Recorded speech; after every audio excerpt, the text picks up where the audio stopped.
Welcome to another episode of The Sixth Round. I'm your host, Navid Razi, from our MMA weigh-in studios in downtown Dallas, and I'm joined by award-winning journalist for MMA Junkie and USA Today, John Money Morgan. And John, UFC 160 went down with a bang last Saturday. Some big fights on that card. Junior Dos Santos putting a beating on Mark Hunt. Cain Velasquez doing what I think everyone thought he would do against Antonio Bigfoot Silva. And, of course, Glover Teixeira making a very strong case for getting the next crack at Jon Jones after his dismantling of James Tahuna. But really quickly, John, I think we need to touch on TJ Grant's impressive knockout win over Maynard.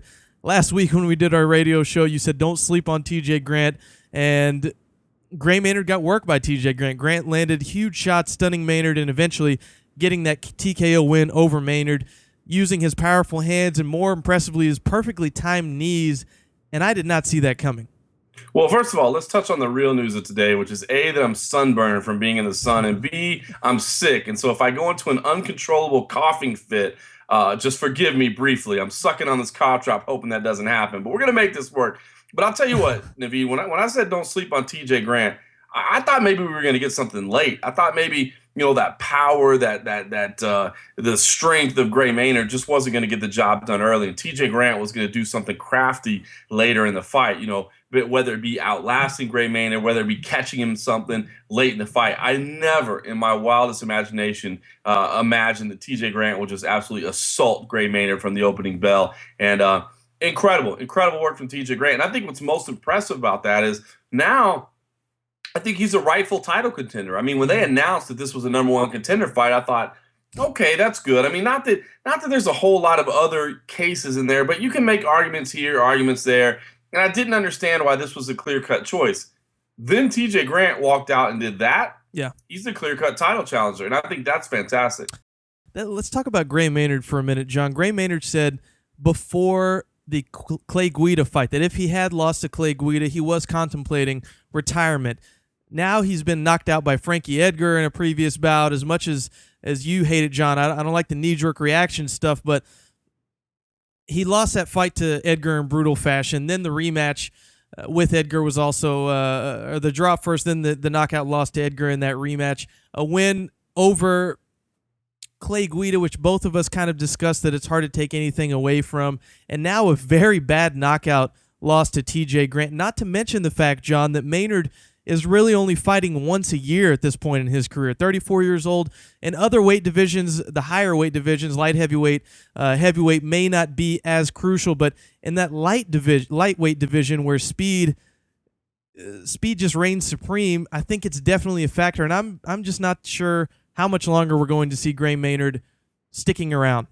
It's interesting. I mean, he was a guy that had a job in the real world before he came to mixed martial arts, and seems to be focusing on his family now and really kind of drifting towards that next stage in his life. So it wouldn't shock me. It wouldn't surprise me. One person that I thought more so was Brian Bowles earlier in the night. We saw Brian Bowles, who was somebody that kind of lost the passion, admitted that he lost the passion. And I thought he didn't have that fire in his eyes throughout the fight.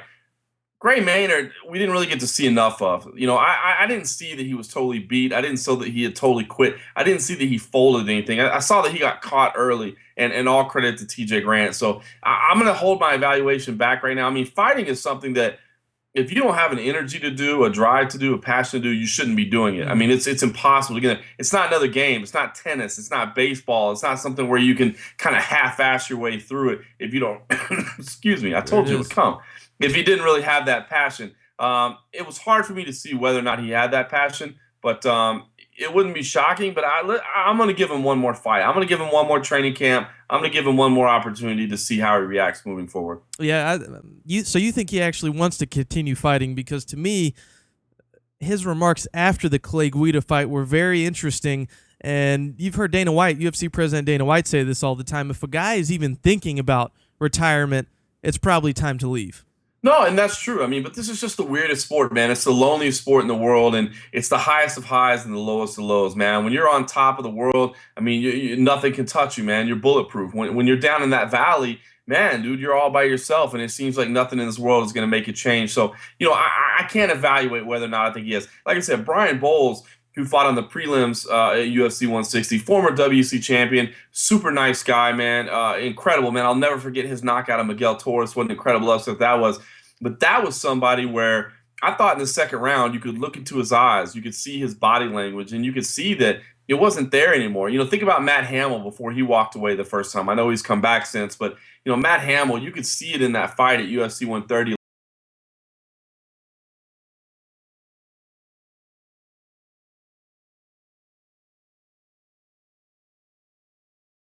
Maybe we would have seen it. That's why I'm going to give him at least one more chance. Let's get into the big guys, John. Junior Dos Santos obliterated Mark Hunt and giving him probably the worst beating he's ever received in his MMA career. I think back Hunt had that knockout loss to Melvin Manoff 4 or 5 years ago, but this was a tactical destruction of Mark Hunt. Junior Dos Santos used his length really to perfection in this fight, John. Maybe once or twice he saw him kind of get caught up against the cage, and then he quickly circled out of Hunt's reach, and Junior's footwork was fantastic in this fight, landed some huge overhand rights, John, that literally sounded like a baseball bat making contact with the baseball in a home run shot. And I have no idea, one, how Mark Hunt survived those shots, and secondly, I have no idea how Junior Dos Santos didn't break his hand. That's all I could think of the whole time is, oh my, his hand's broke. His hand's got to be broke. Yeah, I mean, especially the way Hunt was ducking his head down a little bit, and you're hitting the top of the head. I mean, it was crazy. But, it's funny. I've actually seen a lot of criticism of Junior's performance. I've seen people say, look, that Junior Dos Santos is not going to beat Cain Velasquez. I don't know. I thought it was a smart tactical fight. I don't think he would fight Cain Velasquez the same way. I think that was a very Mark Hunt specific performance, and I thought he fought it to perfection. So I thought Junior Dos Santos did the right thing, fighting at length. To be honest with you, he got booed when he took the fight to the floor. I thought he could have took the fight to the ground from the opening minute. I mean, let's be honest. Mark Hunt on his back is not the best fighter in the world, and I thought Junior Dos Santos could have taken the fight down at any time. He elected to stand and trade, and then look at this. Final minute of the third round, he's obviously up 2-0 and cruising on his way to the third, and he finishes the fight with this spinning back kick and then this massive right hand. I mean, he's taking chances all the way to the final bell. I thought it was a masterful performance, man. I was really impressed with it.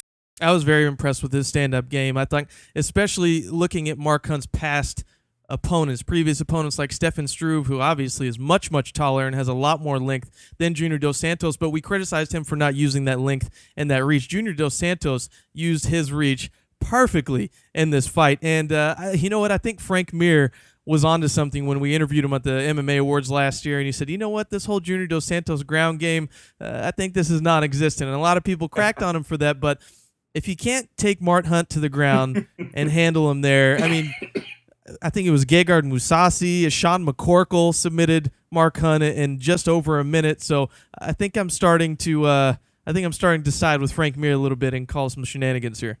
I had kind of forgotten about those comments, but you're right about that. We keep hearing about this ground game, but if there was ever a time to utilize it, it was against Mark Hunt. But I'll tell you what, Junior fought smart. I mean, Stefan Struve, Czech Congo. I mean, these guys didn't use their length to their advantage. We talked about it going into the fight. I mean, these are tall fighters that decided to fight Mark Hunt on the inside. That makes no sense whatsoever. Junior Dos Santos did a smart thing here. Mark Hunt, I think he's tweeted since then that he had a broken toe that required 6 stitches. I saw it during the fight. From cage side, it was a little difficult to see what was going on, but there was blood like pouring out of his toe from very early on in the fight. You could see it. I mean, it was such a bloody night, it almost didn't even seem to matter anymore. We were just used to seeing blood at that point. But I'm sure that limited his mobility a little bit. But overall, I thought it was a great performance by Junior Dos Santos. I think Mark Hunt, deserves still a big fight after this. I think, this win streak that he's had, this emotion, these fans supporting him, man, I think he deserves a big fight. We'll talk about the main event here briefly, but I wouldn't mind seeing him and Antonio Silva next, to be honest with you. Yeah, that would put things in a very weird situation if Antonio Silva actually beat Mark Hunt, but I could see that fight happening. Maybe Junior just wanted to show and to prove to everybody that as dangerous as Mark Hunt was, because I thought this was a very dangerous fight for Junior Dos Santos, a very powerful, heavy-hitting guy in Mark Hunt, and he wanted to maybe prove that I don't care how powerful and strong this guy is and how heavy his punches are. I can stand with this guy, outbox him, outpoint him, and win, and eventually he ended up getting a knockout win in devastating fashion with that spinning heel kick, which really didn't even land flush. It looked like really his calf muscle landed on the top of Mark Hunt's head, but nonetheless, that kick lands, floors him, and then follows that up with that vicious punch. So I do see the criticism as far as maybe some stubbornness on Junior Dos Santos' part and not taking this fight to the ground, because I really think that if he really does have a hint of a ground game, I think he could have finished that fight in the first round if he took it down to the ground. He chose not to, ends up getting a very impressive knockout performance win, but I could see the criticism on that as impressive as his win was in that fight. I get it. I mean, but hey, that's what fans want to see, right? Yeah. I mean, chicks did the long ball, guys like the knockout, whatever. I mean, people want to see the stand-up game. So I'll tell you what I am happy about, Navid. I'm happy that they put the trilogy together. I know that Roy Nelson is on a nice little win streak, and he's got this fight with Stipe Miocic coming up. I know next week, we've got Fabricio Verdum, Antonio Rodrigo Nogueira. Fabricio Verdum was kind of promised a title shot at one point. That seems to kind of disappeared. I don't know what happened there, but so there are some options at heavyweight right now. But to me, especially after what happened on Saturday night, man, put the trilogy together now. Both these guys coming off impressive wins, and it is interesting. You had one guy dominate one fight, one guy dominate the other fight. Which way will the third fight go? But I'm happy that Dana White will so many times at press conferences. We always ask him, and he'll say, guys, I don't like to make matches right after fights. You know that, blah, blah, blah, blah, blah. But, I went ahead and asked him anyway, and I thought it was fantastic. He just said, you know what? Yes, we're doing the trilogy. It makes sense. We're doing it right now. And I think that's a fantastic decision by the UFC. Yeah, I do too. You got to ride that momentum and that steam while it's built up. And another thing Junior Dos Santos showed me in this fight, John, is that guy has an incredible chin. Cain Velasquez was hitting him with some huge shots. And at the time, maybe Cain Velasquez, even though a lot of people knew he had power, you kind of gave him a little bit of space there. But he took some big shots from Mark Hunt as well. Mark Hunt did land two or three big punches up against the fence, and Junior just kind of shaked those off and went back with his counter strike. So I think Junior did show that he has a very solid chin. No, I agree. There was a couple moments, and I'm trying to remember. I think it was round 2, maybe round 1 or round 3, but there were a couple different moments where Junior kind of stumbled a little bit, and I really didn't think it was because he was rocked. And so it did concern me a little bit that maybe there's some issues with his knees, maybe there was an ankle issue. I don't know. I don't know if those stuck out to you as you were watching it live, but I just remember it seemed like he was off balance a little bit. And some people suggested maybe he slipped on the canvas. I mean, there was a ton of blood soaked into the canvas. Not that there would be fresh blood on top, but you have those logos that are painted on there, and you don't know how the blood works with them. They spray that stuff over it to kind of seal it. But there were a couple of moments where I thought he buckled a little bit, which concerned me that he might have some some mobility issues with his knee or his ankle or something like that. But other than that, I thought it was a great performance. Yeah, very good performance. Cannot wait to see Junior Dos Santos and Cain Velasquez in that trilogy rematch.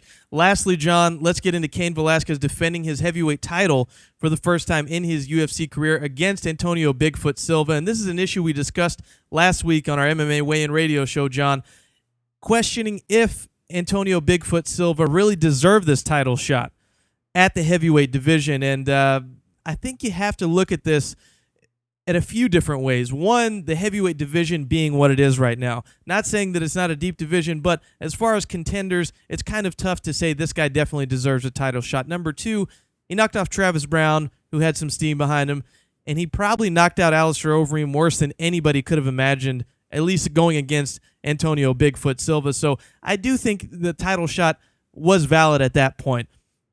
I do too, to be honest with you. I mean, in retrospect, now that he lost again in the first round, it's easy to say, oh, he never belonged to be there. But, with the heavyweight division the way it is, you're not going to get a guy that has 5, 6, 7, 8, 9 wins in a row. I mean, it's just the nature of heavyweights. Yeah. They're so big and they hit so hard that you make one mistake and you lose. And so I think those 2 losses he put together, the 2 wins he put together, certainly earned him a shot at the title. And I think it was right that he was back in there. I think at the same time, we all knew who was the underdog. We all knew that Cain Velasquez was the heavy favorite going in. The odds makers set it pretty strong, and the wagers just kept bringing it up. I mean, it got bigger and bigger and bigger as the fight came.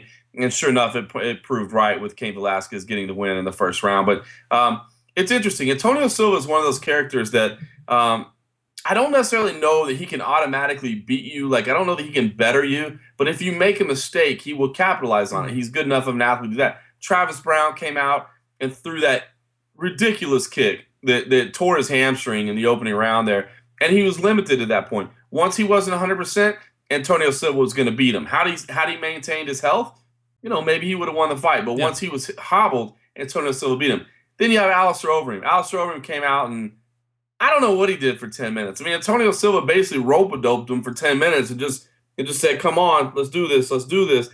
And I'm not sure what Alistair Overeem was doing. I mean, I think had Alistair Overeem pushed the pace a little bit, he could have knocked him out. But he was just so cocky in that fight, the way he approached it. It's like he just expected Antonio Silva to fall down in front of him at some point just from the sheer power of Alistair Overeem. And sure enough, Antonio Silva outlasted him, dealt with that cardio issue, knowing that Alistair Overeem has that cardio issue, and it woke up in the third round and knocked him out.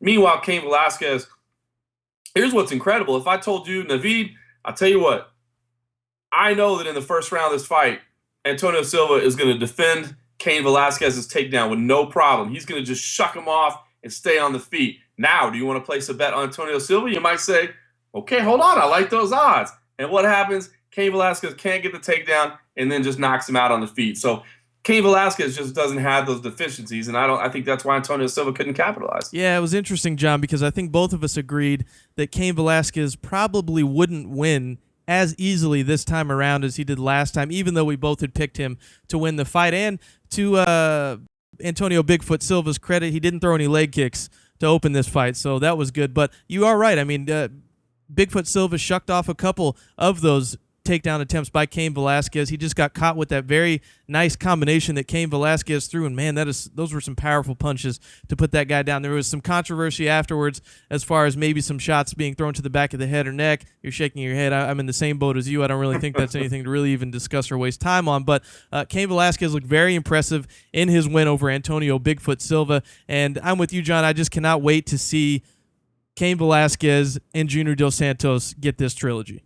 Yeah, I mean, it is worth mentioning the controversy, even though I shook it off. I mean, Antonio Silva did say he thought that, some of the blows were to the back of the head. I've heard some people say that it was stopped too early. But to me, just turtling up and taking shots is not intelligent defense. Yes, you may not be knocked out. Yes, you may not be severely hurt, but that is not intelligent defense, which is what the letter of the law states. So I just didn't find the controversy. I understand, Antonio has the right to be upset, but I didn't see the controversy. And hey, I think this is great, man. I'm looking forward to this third fight. Incredible to think that, man, I mean, this trilogy, it might not even be the end of it, man. We might get 4 fights out of these guys, 5 fights out of these guys, hell, even 6. Who knows, man? I mean, both these guys look like they're in this thing for the long haul.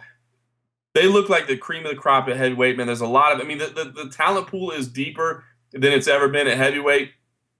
But these two guys look like the cream of the crop. And so, I think we're going to settle something when they finally do fight later this year. But I don't think we're necessarily settling it for all time. A lot of times when guys are fighting a trilogy, which we've seen a lot more in boxing than we have in mixed martial arts. But, when guys are fighting a trilogy, it's like the third fight is for all the bragging rights, man. This is for eternity. It's 1-1. The winner here gets to be the winner forever. I don't necessarily know that that's the case here. I think it might just be the bragging rights for a little while. I do think we'll see these guys fight 4, maybe 5 times. That is a good point, John, because originally when they said that this was going to be the next matchup, I thought, even though from a fan's perspective you want to see this fight damn near every time these two guys fight, but you think from a business side that maybe they should stretch this out a little bit. And if these two guys fight, what's going to be next for either champion, for Junior Dos Santos or Cain Velasquez? But like you said, it seems like both guys are at such a stage in their career where you're right, they could fight, and either guy who loses is going to get a crack at another guy. Cain Velasquez maybe a little more so just because of the way he dominated Junior Dos Santos in their last title fight. But if Junior Dos Santos loses, he knocks off 1 or 2, 3 more big contenders. Why not see him get another crack at that heavyweight title? So I'm with you, John. It looks like it's going to be the case for years to come. I know you're struggling over there playing hurt for us. We appreciate that. That's going to do it for this episode of the 6th round, the extended version. For Navid Razi in our MMA Wayne studios in downtown Dallas, award-winning journalist for MMA Junkie and USA Today, John Morgan playing hurt. Thanks for tuning in, and we'll catch you next time.